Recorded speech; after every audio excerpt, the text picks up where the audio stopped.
salaamu ullaahi calaykum saaxiibayaal meel walbood joogtaan iyo si walbood ii daawanaysaan habeen wanaagsan aad baan uga xumahay uma hadli karo sida aan rabay caawa sawirka gadaasheeda ka muuqda allaha u naxariisto waa xildhibaanad aamina walaashay qaali ah aad aan saaxiib dhow u ahayn gabar kartideeda iyo waxa ay qof ahaan tahay ummadda Soomaaliyeed bartay tani wixii ka dambeeyay geeridii Ikraan Tahliil gabar loo awood sheegtay oo loo garan ma ay waxaan ku tilmaamo laakiin waxaan rabaa qaabka loo dilay iyo waqtigii ay dhimatay iyo ciddii dishay waa laga dharagsan yahay laakiin haddaan wax yar dul maro kullay askari dareeskii ciidanka loo galshay oo loogu labisay oo salaan saaraya markuu salaanta saa u saaray uu dajiyana bambadii miinadii isku taabtay hey gabadheennii qaaliga ahayd sidaas baan caawa ku weynay maadaama aniga shakhsiyan aan ahayn dad walaalo ah oo best friend ah ilaahay aakhirana ha naga dhigo kuwii jannada best friend ku noqdo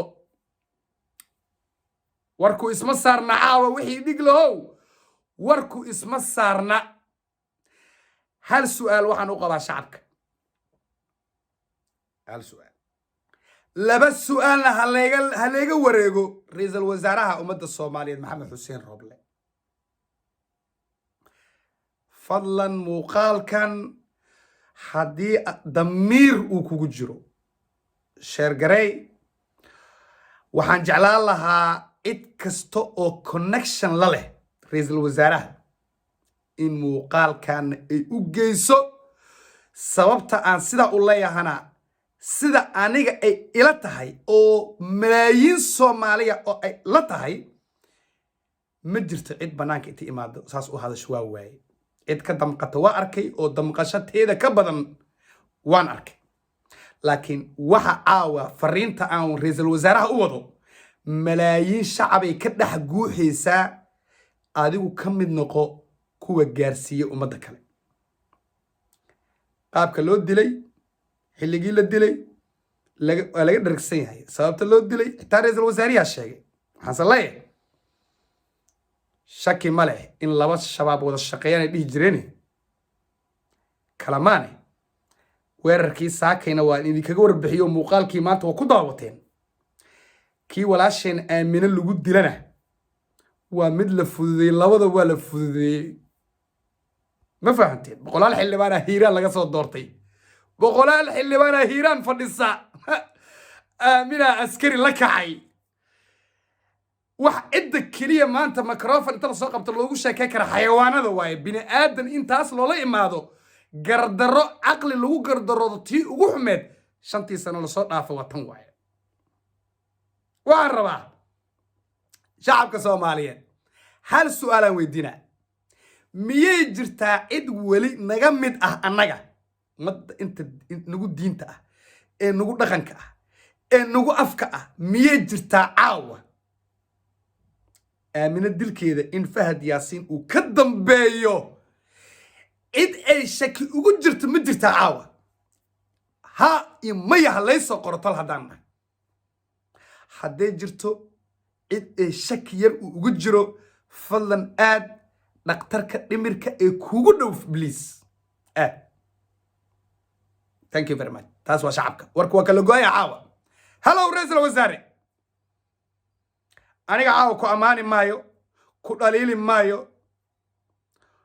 oo hawsha hadda socoto howl lagugu ammaanay iyo mid lagugu dhaliilo labadaba maaha taa hadda ku dheeraan maayo muuqaalkana dheereen maayo ra'iisul wasaare doorasho la boobay iyo waxaasoo dhan waa adkeysanay adigoo dalka ninka ugu sarreeya doorashada ah wax badanna waa ogo ku garaabaya ra'iisul wasaare laakiin haddii aaba qirtay in labada weerar anigu waaba sii sheegay qeyr allah siiya murashax madaxweyne cabdiraxmaan cabdishakuurna isagana hadal aan barqadii maanta bogay ku sheegay isagana wuu shaaciye galabta waa mahadsan yahay cabdiraxmaan cabdishakuur wixii kaga aadanaa buu horta ka sheegay weerarkii saaka laakiin ra'iisul wasaare labada su'aal mid waa soo jeedin qasab kugu caawa qasab kugu adiga kaligaana maaha madaxweyne cali guudlaaw bay qasab ku tahay gudoomiyaha baarlamaanka hirshabeelle luqmaan bay qasab ku tahay madaxweyne ku-xigeenka hirshabeelle dabageed bay qasab ku tahay adaana hormuud u noqonaya caawa adiga iyo cali guudlaaw bay dabageed soo jeedintaas oo malaayiin shacab ah oo soomaaliyeed ka dhex guuxaysa ayaa rabaa inaad aqbashid sida ugu dhaqsiyaha badanna aan nagu tusin jawaabta intaan soo jeedinta u guda gelin hal su'aal baan rabaa inaan ku weydiiyo ra'iisul wasaare malaayiin soomaaliyeed madax u tahay ra'iisul wasaare dalkana adiga amniga iyo doorashada madax ka ah xildhibaan ama xildhibaanad sida aamina allaha u naxariistee oo looga bartay marka xildhibaan iyo darajadeeda iyo xasaanadeeda laga soo tago iyo gabarnimadeeda marka laga soo tago in xildhibaan siyaasad loo dilo weerarkii saakayna xalanana siyaasad u ahaa waad qiratay labadan maanta ma bilaaban dhacdooyinkan naxdinta leh waa soo socdeen tan iyo markii adiga doorashadii amniga la wareegtay ra'iisul wasaare su'aasheedu waxay tahay adigu maxaad qaabilsan tahay dalka faraha hadaad ku heen ra'iisul wasaare noo sheeg ilan waa la siyaasadeeyey doorashadii iyo amniga adaa gacanta ku hayee ra'iisul wasaare ma wax annaga aan ku dhiibana daliil ka wadaa od cabasho iyo taw ka wadaa maxaa kugu inteed ra'iisul wasaare hadalkiia naga dhuma shacab haddaana dad anaa ugu nacasan aniguna caawa waa xareysanahay haddii doorashadii amniga aad ummadda soomaaliyeed iyadoo u joogta aad la wareegtay inaad maanta tiraa xildhibaan hebel iyo inta hebel intaa laga dhacay iyo sidan maaha siyaasada la sameey shabaab inta ku ra'iisul wasaare adigu maxaa tooranta waan ogahay wax badan oo ku garaabaya wax badan ma raba inaan inta ka sheego ku garaabaya laakiin caawa soo jeedinteeda malaayiin soomaaliyeed ay wataan anay igu dhalatay caawa fikirkan soo jeedinta ah waxaana u riyaaqi doonaa malaayiin si aan uga hortagno kuwa falkan geystay at leastna aan u qaadno action aysan la seexan doonin oo aanan miro dhal uga noqon doonin geerida walaashin aamina oo muxuu yahay xildhibaan gabadhan cid kale ma eersan maxaa fartaagan kaa dhigay maxaa ikraanku daba dhigay maxaa gaal jecelkii aamusnaa adiga wax far dheer kaa dhigay ayaa horta lagu haystaa maxaa gabar kartila kaa dhigay caawa god ugu jirta walow waqtigeedu u dhammaaday waxay eersanaysaa maxaa karti u yeelatay gaal jecelna maxay I don't know gaal jecel gabadhii kartila haddii laga dilay waxay samayn doonaan anigu hadda waxa farin maayo waxna u sheegi maayo laakiin ra'iisul wasaare soo dhawow beesha gaal jecelay soo dhawow ra'iisul wasaare waxaan kaa codsanaa hadalii dhammaantiiba aamina waa tagta soo maa kursigeeda waa in lagu bedelaa cunug iyada ay dhashay ama walaasheed iyada la dhalatay ama hooyadeed iyada dhashay hadba ciddii aqbali karta soo jeedinta xilkaas ra'iisul wasaare fadlan iga gaarsiiya muuqaalkan waa xalaal waa war xalaal ah oo aabba leh haddii ra'iisul wasaare taas ay dhacdo kuwii geystay hagardaamadan gobol baa u dumay qoraxdii baa ka dhacday nalkii baa ka damay kulay reerku gabadha kartida cirka kalama imane hidde waaye hidde ayuu ku imaadeene waa in walaasheed cunugii iyada dhashay hooyadeed aabbaheed not gaal jecel kale oo kursigaas u soo istaago halkaas ha looga dhufta xabad gaal jeclow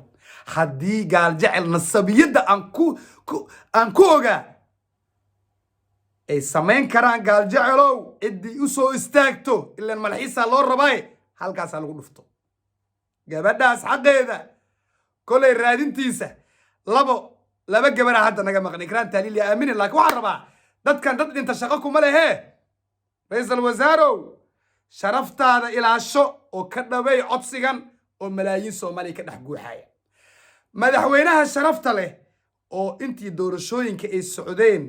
ninkii aan islaya alla ilaahay waa ugu cadaalad badnaa cali guudlaawow walaalkay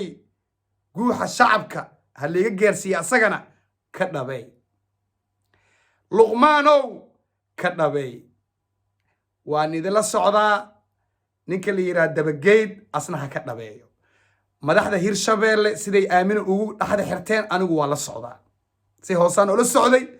inay guulaysanaysana waa ogaa sababta loo dilana waxaa waaye ay guulaysanin si kasta albaab kasta laga soo xiro